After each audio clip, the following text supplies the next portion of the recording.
Hi friends, welcome to தேன்கூடு. இன்றைக்கி வந்து குதிரைவாலி வச்சு உப்புமா தான் பண்ண போகிறேன். ஆல்ரெடி பொங்கல் செஞ்சுருந்தேன், ரொம்பவே சூப்பராக இருந்துச்சு டேஸ்ட்டு. சரி உப்புமா செய்யலான்னு ட்ரை பண்ணேன். ஃபஸ்ட்டு கடாயில் எண்ணெய் ஊற்றிட்டு கடுகு, உளுந்து, சீரகம், கடலைப்பருப்பு இதெல்லாம் தாளிச்சிட்டு வெங்காயம் வெட்டி வச்சதை சேர்த்துட்டு அதுக்கப்புறமா காஞ்ச மிளகாய் தான் நான் போட்டிருந்தேன் பச்சை மிளகாய்க்கு பதில். கருவேப்பிலை, கொஞ்சமாக கல்லுப்பு சேர்த்துட்டு நல்லா வதக்கி எடுத்துக்கிட்டேன். காஞ்ச மிளகாய் சேர்க்கும்போது டேஸ்ட்டு சூப்பராக இருந்தது.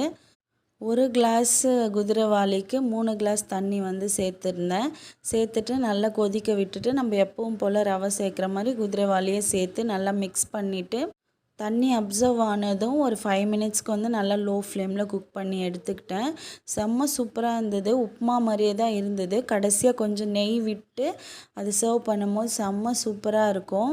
ரவா உப்புமா வந்து நல்லா சாஃப்டாக இருக்கும். இது கொஞ்சம் அரிசி சாப்பிட்ற மாதிரி இருக்குது, பொல பொலன்ட்டு அரிசி நோய் சாப்பிட்டா எப்படி இருக்கும் அந்த மாதிரி. டேஸ்ட்டும் நல்லா இருந்தது. மற்ற மில்லட்ஸ்லேயும் இதை ட்ரை